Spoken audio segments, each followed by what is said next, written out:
시대의 소망 제11장 침례. 광야의 선지자와 그의 놀라운 선포에 관한 소식은 갈릴리 전역에 퍼졌다. 이 기별은 깊은 산골 벽촌의 농부들과 해변의 어부들에게까지 미치어 그들의 단순하고 진실된 마음에 가장 참된 반응을 일으켰다.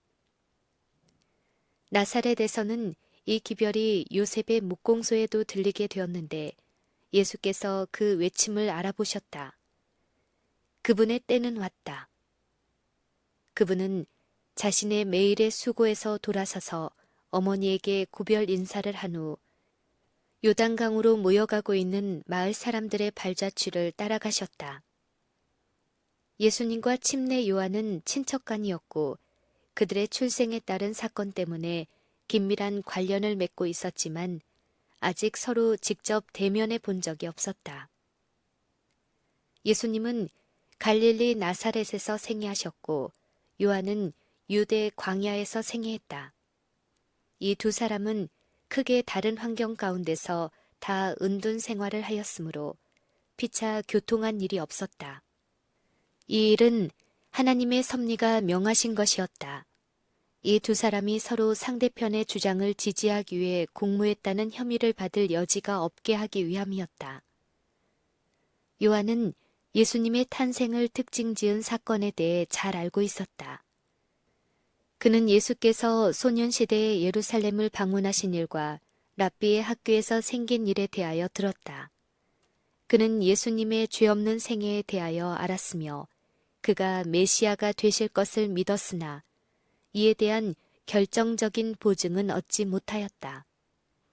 예수께서 그처럼 오랫동안 세상에 알려지지 않은 채로 계시고 당신의 사명에 대하여 특별한 증거를 주시지 않은 사실은 그분이 과연 약속되신 분이실까 하는 의심을 일으킬 여지를 주었다. 그러나 침례 요한은 하나님의 정하신 때가 이르면 모든 것이 다 분명해지리라고 생각하면서 믿음으로 기다렸다. 그는 메시아가 자기에게 침례받기를 요구할 것과 그분의 신성의 표적이 그때에 나타날 것에 대하여 계시를 받았다. 이것으로 말미암아 그는 메시아를 백성들에게 소개할 수 있게 될 것이었다. 예수께서 침례를 받기 위해 오셨을 때 요한은 전에 어떤 사람에게도 찾아볼 수 없었던 품성의 순결성을 그에게서 보게 되었다. 그분이 계신 자리는 그 분위기까지도 거룩하고 엄숙하였다. 요한은 요단강에서 자기 주위에 모여들었던 무리들 가운데서 범죄에 대한 험악한 이야기를 들었고 숱한 죄짐에 눌린 사람들을 만난 적은 있었으나 그처럼 신령한 가마력을 나타내는 사람과 접촉해 본 적은 결코 없었다. 이 모든 것이 다 메시아에 관하여 요한에게 계시된 것과 부합되었다. 그러나 그는 예수님의 요청에 응하기를 주저하였다. 죄인인 그가 어찌 죄 없는 분에게 침례를 베풀 수 있는가? 그리고 회개할 필요가 없으신 그분이 죄책이 씻기기를 바라는 고백인 의식에 순복해야 하는가? 예수께서 침례를 베풀어 주도록 요청하셨을 때 요한은 내가 당신에게 침례를 받아야 할 터인데 당신이 내게로 오시나이까? 하고 외치며 뒷걸음을 쳤다. 예수께서는 단호하고도 온유하신 권위로 이제 허락하라. 우리가 이와 같이 하여 모든 의를 이루는 것이 합당하니라 라고 대답하셨다. 요한은 이에 허락하고 예수를 요단강으로 인도하여 그분을 물속에 장사 지냈다. 침례를 받으시고 곧 물에서 올라오실새 예수께서 하늘이 열리고 하나님의 성령이 비둘기같이 내려 자기 위에 임하심을 보시었다. 예수께서는 자신의 죄를 고백하는 의미로 침례를 받으신 것이 아니었다. 그는 죄인과 같이 되셔서 우리가 걸어야 할 걸음을 걸으시고 우리가 하여야 할 일을 행하신 것뿐이다. 침례를 받으신 후에 그분의 고난과 오래 참으신 생애도 또한 우리에게 모본이 되었다. 물에서 나오신 예수님은 곧 강 언덕에 엎드려 기도하셨다. 새롭고도 중대한 시대가 그분 앞에 열리고 있었다. 그분은 지금 좀 더 광범한 무대에 서서 생애의 투쟁에 들어가고 계셨다. 그분은 평강의 왕이셨지만 그분의 강림은 칼을 뽑는 것과 같아야 했다. 예수께서 건설하려고 오셨던 나라는 유대인이 원하던 나라와는 정반대였다. 이스라엘 나라의 제사제도의 기초가 되신 그분이 그 제도의 원수와 파괴자로 여겨질 것이었다. 신의 산에서 율법을 반포하신 그분이 범법자로 정죄를 받게 될 것이었다. 사단의 세력을 깨뜨리기 위해 오신 그분이 바알세불이라는 비난을 받게 될 것이었다. 이 세상에서 그분을 이해한 사람은 아무도 없었으며 공생의 동안도 그분은 홀로 행하셔야 하였다. 그분의 일생 동안 당신의 어머니와 형제들은 그분의 사명을 이해하지 못했다. 그분의 제자들조차도 그분을 이해하지 못했다. 그분은 하나님과 하나가 되셔서 영원한 빛 가운데 거하셨으나 그분의 지상생애는 고독 속에서 보내야 했다. 그분은 우리와 같은 자로서 우리의 죄와 비애의 짐을 담당하셔야 했다. 무죄하신 자가 죄의 수치를 느끼셔야 했다. 평화를 사랑하는 자가 분쟁과 함께 살아야 했고 진리가 거짓과 함께 깨끗함이 누추함과 함께 거해야 했다.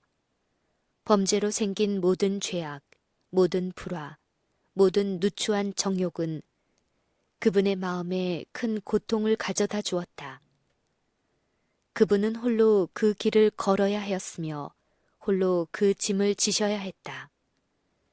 영광을 버리고 인류의 연약한 몸을 받으신 그분에게 세상의 구속이 달려 있었다. 그분은 이 모든 것을 알고 깨달으셨으나 그분의 목적은 여전히 견고하였다. 타락한 인류의 구원이 그분의 팔에 달렸으므로 그분은 하나님의 전능하신 사랑의 손을 붙잡기 위하여 당신의 손을 내미셨다. 구주께서 기도로 당신의 심정을 토로하실 때에 그분의 시선은 하늘을 꿰뚫는 듯했다. 그분은 죄가 사람의 마음을 완악하게 한 것과 사람이 당신의 사명을 이해하고 구원의 선물을 받아들이기가 얼마나 어려운지를 잘 아셨다. 그분은 그들의 불신을 정복하고 사단이 그들을 메어둔 착고를 깨트리며 그들을 대신하여 파괴자를 정복할 수 있는 능력을 달라고 아버지께 간구하셨다. 그분은 하나님께서 당신의 아들 안에서 인류를 받으신다는 증거를 달라고 간구하셨다. 천사들은 전에 이러한 기도를 들어본 적이 결코 없었다. 그들은 자신들의 사랑하는 사령관이신 예수께 보증과 위로의 기별을 전해주기를 갈망한다. 그러나 그렇게 되지 않았다. 아버지께서 친히 당신의 아들의 간구를 응답하실 것이다. 아버지의 영광의 빗줄기가 직접 보좌에서 흘러나온다. 하늘이 열리고 구주의 머리 위에 온유하고 겸손하신 그분에 대한 적절한 표상인 비둘기 같은 가장 순결한 빛의 모양이 내려온다. 요단강에 모인 큰 무리 가운데 침례 요한을 제외하고 하늘의 이상을 식별한 사람은 거의 없었다. 그러나 하나님의 임재에서 오는 엄숙함이 회중 위에 임하였다. 사람들은 서서 묵묵히 예수를 주목하였다. 그분의 몸은 하나님의 보좌를 항상 두르고 있는 그 빛으로 덮여 있었다. 위를 향한 그분의 얼굴은 그들이 전에 사람의 얼굴에서는 전혀 보지 못했던 영광으로 빛났다. 열린 하늘에서 한 소리가 있어 이르기를 이는 내 사랑하는 아들이요 내 기뻐하는 자라고 하였다. 이 확인의 말씀을 주신 것은 그 광경을 목도하는 자들의 마음 가운데 믿음을 고취시키며 그분의 사명을 위하여 구주의 힘을 북돋아 주기 위해서였다. 범죄한 세상의 죄가 그리스도에게 지워졌음에도 불구하고 우리의 타락한 본성을 친히 취하시는 그러한 굴욕에도 불구하고 하늘에서 들려온 음성은 그분을 영원하신 하나님의 아들이라고 선언하였다. 요한은 예수께서 한 간구자로서 아버지의 간합하심을 받기 위하여 눈물을 흘리면서 간절히 기도하시는 것을 보고 깊은 감명을 받았다. 하나님의 영광이 예수를 감싸고 하늘에서 소리가 들렸을 때 요한은 하나님께서 약속하셨던 표적을 알아보았다. 요한은 자기가 침례를 베풀어 준 분이 세상의 구주라는 것을 알았다. 성령이 그에게 임하자 그는 손을 펴서 예수님을 가리켜 부르짖었다. 보라, 세상 죄를 지고 가는 하나님의 어린 양이로다. 그 청중 가운데 한 사람도 심지어 그 말을 한 요한조차도 하나님의 어린 양이라는 이 말의 뜻을 깨닫지 못했다. 아브라함은 모리아 산에서 자기 아들이 내 아버지여 번제할 어린 양은 어디 있나이까 하고 묻는 말을 들었다. 아버지는 대답하기를 아들아 번제할 어린 양은 하나님이 자기를 위하여 친히 준비하시리라 라고 하셨다. 아브라함은 이삭 대신에 하나님께서 준비하신 수양에게서 사람의 죄를 위하여 돌아가실 그분의 표상을 보았다. 성령께서는 이 사건을 취해서 이사야를 통하여 구주에 대하여 예언하셨다. 그가 마치 도수장으로 끌려가는 어린 양과 같으며 여호와께서는 우리 무리의 죄악을 그에게 담당시켰도다. 그러나 이스라엘 백성은 이 교훈을 깨닫지 못했다. 그들 중에 대다수는 희생 제물을 마치 이방 사람이 자신들의 제물에 대하여 생각하듯이 그것으로 자신들이 하나님과 화목하게 될 수 있는 예물로 생각했다. 그러나 하나님께서는 그들을 당신과 화목시키는 예물은 당신의 사랑에서 나오는 것임을 그들에게 가르치기를 원하셨다. 그리고 요단강에서 예수님에게 이는 내 사랑하는 아들이요 내 기뻐하는 자라고 하신 말씀은 인류에게 향하여 하신 말씀도 되는 것이다. 하나님께서는 우리의 대표자로서의 예수님에게 말씀하신 것이다. 우리의 이 모든 죄와 연약함에도 불구하고 우리는 무가치한 자로서 버림을 받지는 않는다. 그분은 사랑하시는 자 안에서 우리를 받으셨다. 그리스도께 임한 그 영광은 우리에 대한 하나님의 사랑의 보증이다. 그것은 기도의 능력, 곧 사람의 음성이 하나님의 귀에 상달되고 우리의 간구가 하늘 궁정에서 간합된다는 사실을 말해준다. 죄를 통하여 이 지구는 하늘과 분리되고 하늘과의 교통이 끊어졌다. 그러나 예수께서 이것을 다시 영광의 세계와 연결시키셨다. 그분의 사랑은 사람을 둘러쌌으며 가장 높은 하늘에까지 미쳤다. 하늘의 열린 문에서 쏟아져 나와 구주의 머리에 비친 그 빛은 우리가 시험을 저항하기 위해 도움을 간구할 때에 우리에게도 임할 것이다. 예수님에게 말씀하신 그 음성은 또한 모든 믿는 자에게 이는 내 사랑하는 아들이요 내 기뻐하는 자라고 말씀하신다. 사랑하는 자들아, 우리가 지금은 하나님의 자녀라.